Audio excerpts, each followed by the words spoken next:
Muito bem. Algum tempo atrás uma pessoa pediu para eu desenvolver um assunto, um tema, e eu quero compartilhar com vocês esta manhã, bem rápido, que o relógio é nosso inimigo. E o tema pode ser assim: o poder da Bíblia para transformar a nação. Eu sou professor, eu sou pedagogo, eu tenho um amor e um carinho especial pela questão do ensino, de ensinar, de falar a palavra. E esse é um assunto para mim extremamente precioso, e eu acho que é um assunto, eu tenho a convicção de que é um assunto que a igreja deve voltar os seus pensamentos e as suas ações, os seus esforços para o estudo, para voltar, para estudar, para pesquisar a Escritura, porque é na Escritura que nós vamos fazer a vitória nossa própria e a vitória do reino de Deus na nossa nação. Então, o poder da Bíblia para transformar a nação. E eu quero mostrar uma galera para vocês do passado. Vocês sabem que por 1600 anos a Igreja Romana, a Igreja Católica Romana, ela dominou o mundo ocidental na política, na economia, nos pensamentos, nos corações, na religião, nas almas das pessoas. É chamado na história comum de Idade das Trevas. E nesta época começaram a surgir, Deus foi levantando alguns homens de maneira especial e que pagaram o preço pela questão bíblica, pela questão da exposição da Bíblia. Então vou citar alguns rápido para você, talvez você vá lembrar de alguns deles. Em 1384, um cara chamado John Wycliffe, filósofo e escritor, ele foi um precursor da Reforma Protestante. Ele começou a ter ideias que a Reforma Protestante de 1517 estabeleceu de fato. Wycliffe traduziu a Bíblia do latim para o inglês através da Vulgata Latina. Não existia Bíblia no mundo ocidental em outros idiomas, somente no latim. Ninguém lia latim, só os padres e o clero. O povo de fato era analfabeto, especialmente em relação ao latim. E esse homem, esse Wycliffe, ele traduziu a Bíblia do latim para o inglês. E ele fez o seu trabalho, e era proibido traduzir a Bíblia para outro idioma. Imagine isso. Por que proibido? Por que proibido traduzir a Bíblia para outro idioma, senão o latim? Bem, ele se arriscou, ele fez, e ele fez o seu trabalho e morreu em 1384, passaram-se 34 anos. Em 1418, a Igreja Católica fez um sínodo, em 1418, declarando Wycliffe herege, porque traduziu a Bíblia do latim para o inglês. Foram as primeiras traduções primárias, básicas. A Igreja Católica, nesse concílio, ela fez o quê? Ela declarou Wycliffe um herege. Ele já tinha morrido há 34 anos e declarou que ele era um herege. Então foi declarado herege. Aí o pessoal, os inquisitores, foram lá no cemitério, desenterraram o cadáver do cara, que já estava morto há 34 anos, e queimaram na fogueira. Bom, ele já estava no céu, né? Ele já estava na glória, né? Mas depois de 30 anos, declararam-no então herege, desenterram o corpo do cara e queimam na fogueira, depois de 34 anos de morto. Outro homem, William Tyndale, 1536, inglês, tradutor da Bíblia, traduziu a Bíblia para uma versão inicial do moderno inglês, e seu objetivo, olha que legal, fazer um Novo Testamento, um livro tal que todo menino do arado pudesse lê-lo e se tornasse conhecedor das Escrituras mais do que o próprio clero. Linda visão. Que um menino do arado, que maneja o arado, pudesse ler na língua inglesa, na sua língua, a Bíblia e se tornar um conhecedor da verdade de Deus. Realmente, Tyndale só conseguiu traduzir o Novo Testamento, um pedaço do Antigo Testamento. Tyndale estudou as Escrituras e começou a defender também teses da Reforma Protestante, e muitas das quais eram consideradas heréticas, heresias. E primeiro pela Igreja Católica, que considerou herege, e a Igreja de Henrique VIII também o perseguiu e proibiu a sua tradução, né? As traduções de Tyndale foram banidas da Inglaterra pelas autoridades, e o próprio Tyndale foi queimado na fogueira em 1536, através da Igreja Católica Romana e através da Igreja Anglicana por Henrique VIII.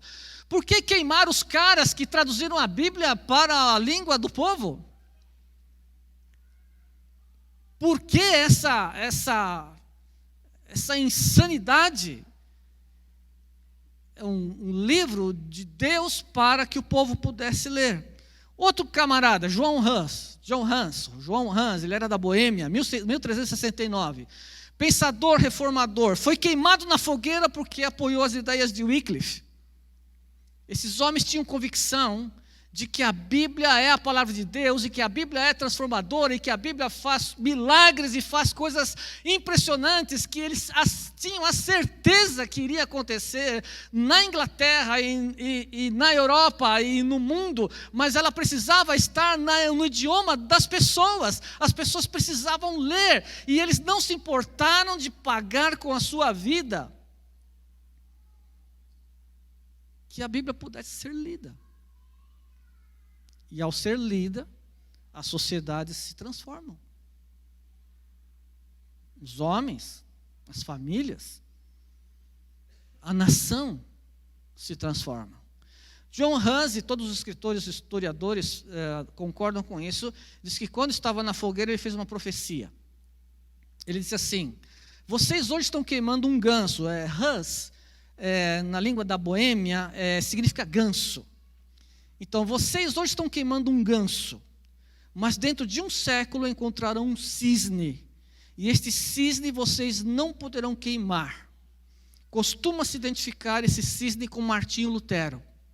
102 anos depois, surgiu Martinho Lutero, na cidade alemã de Wittenberg, e coloca as 95 teses na porta da igreja, e assim começa a revolução, começa a reforma protestante, profetizada por John Hans na fogueira enquanto queimava. Homens que foram queimados, foram mortos, foram perseguidos, foram destruídos, foram acabados, famílias deles inclusive.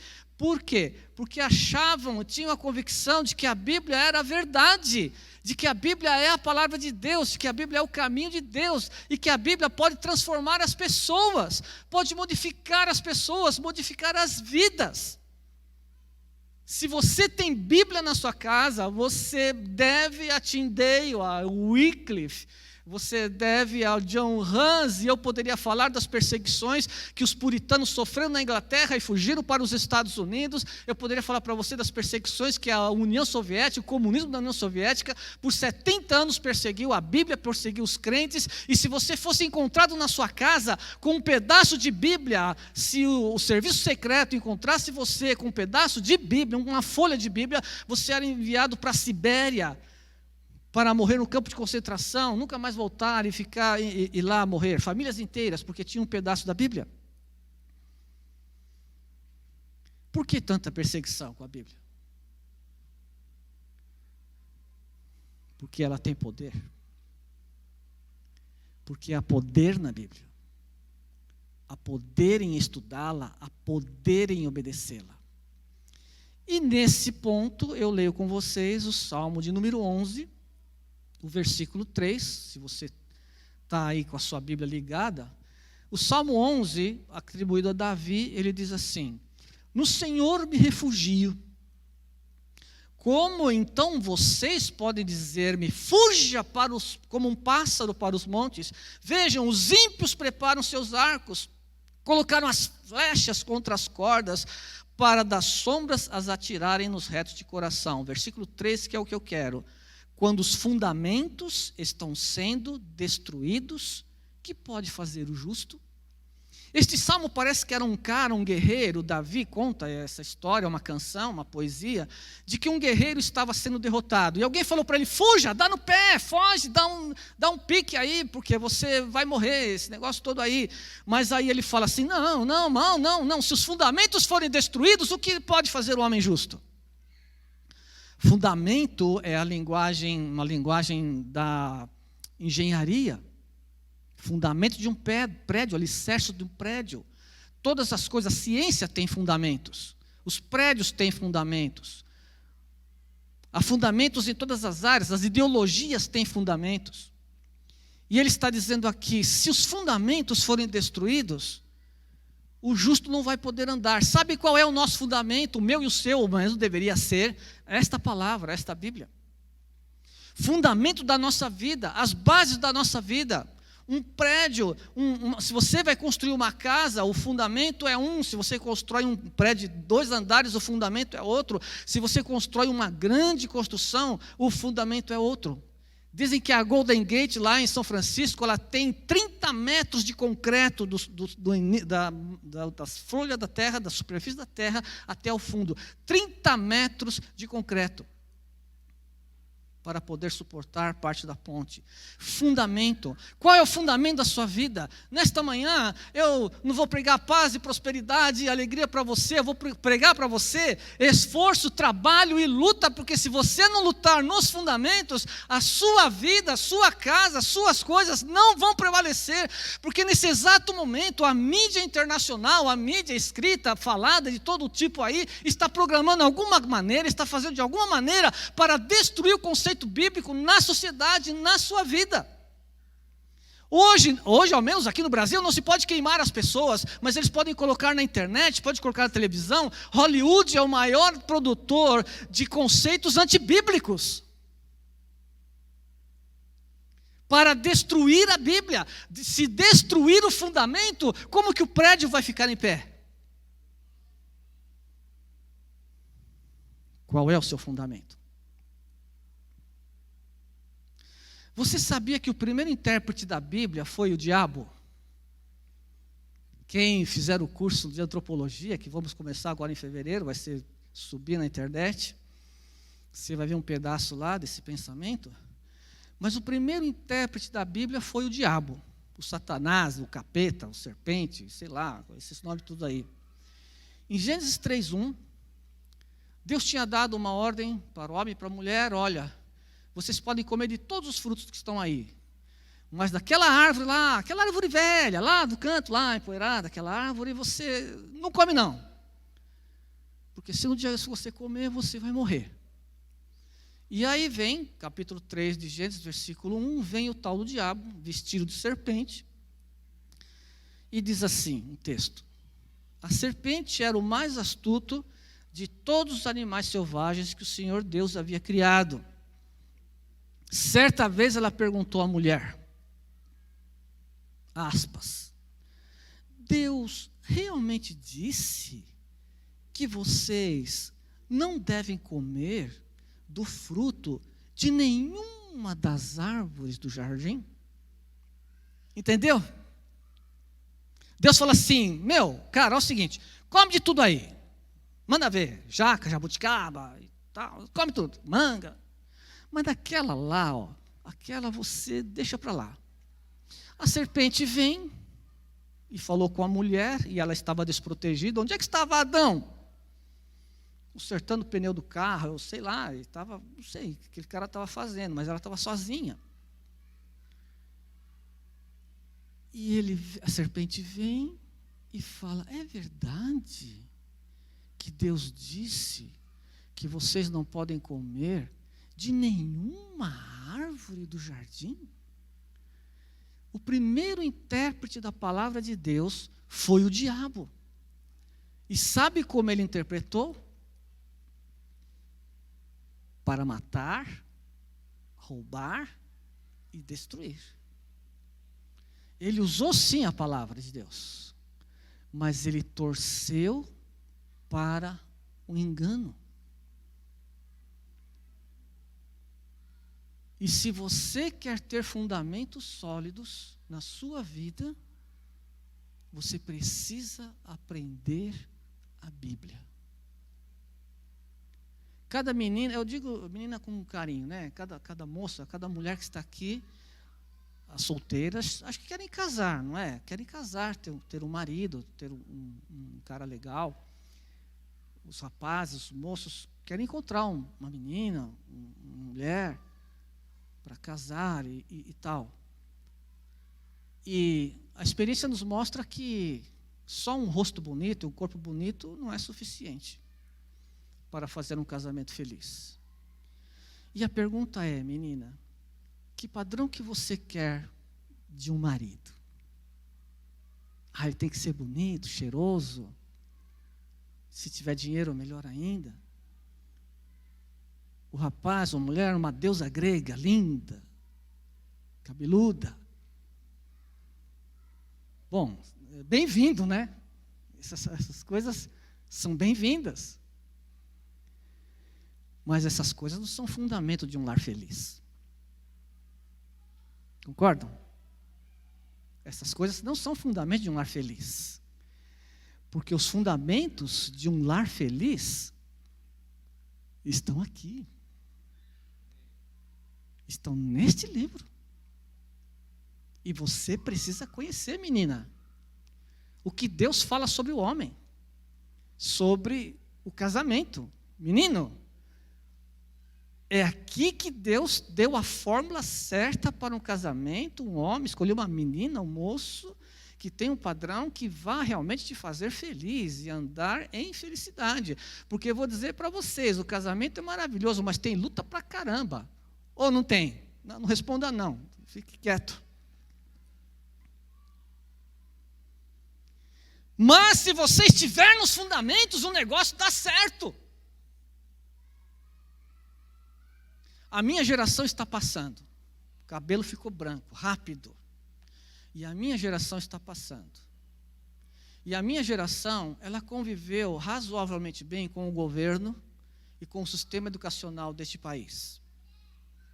Mas vocês, relevância, os próximos anos, a briga vai ser brava nas filosofias de vida, sociais, educacionais, criação de filhos, que vocês vão enfrentar.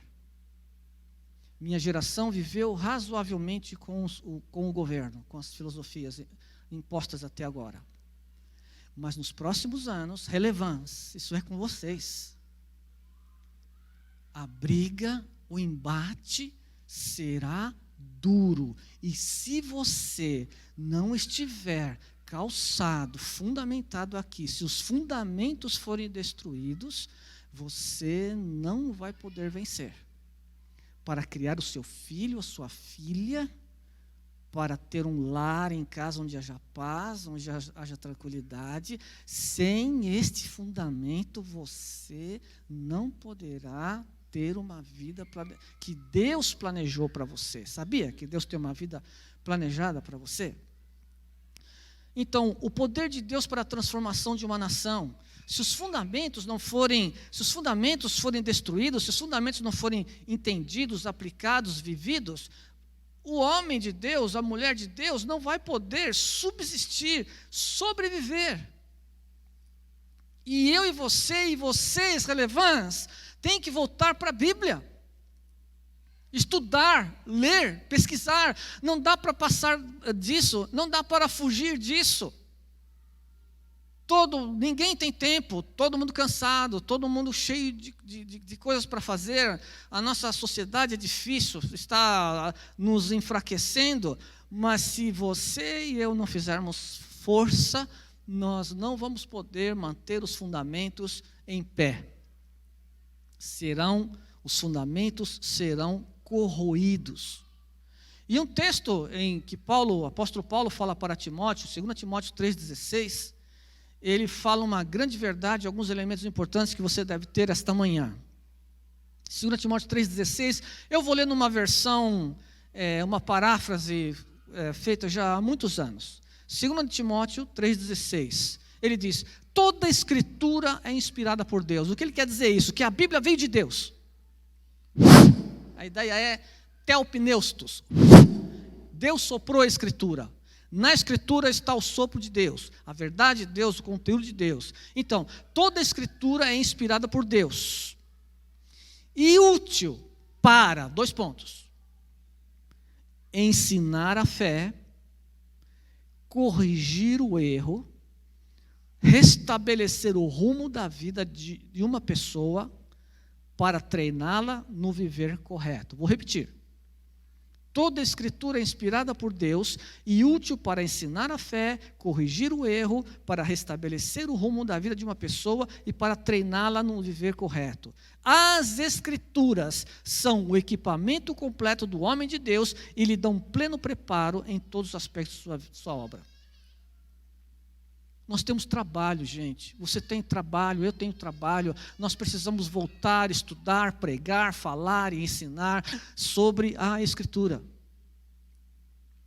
Os princípios de educação de uma criança estão na Escritura. Os princípios de relações sexuais estão na Escritura, para o casamento, para a família. Os princípios do amor, da verdade, da generosidade estão na Escritura. Então a Escritura tem ensino. Preceitos e doutrinas, é transmitir conhecimento. Na Escritura tem repreensão, é a verificação pela qual algo é provado ou testado, mostrar para alguém a sua falta, é advertir, a Escritura adverte. A Escritura tem correção, restaurar um estado correto, um aperfeiçoamento da vida, do caráter da pessoa, tornar a pessoa melhor, é isso que a Escritura faz. A Escritura tem instrução, é um treinamento de criança até, uma palavra usada para ensinar criança. É o cultivo da mente, da moralidade, a instrução que aponta para o crescimento, para a virtude. A instrução da Escritura forma o espírito de alguém com lições de conhecimento e dá direções.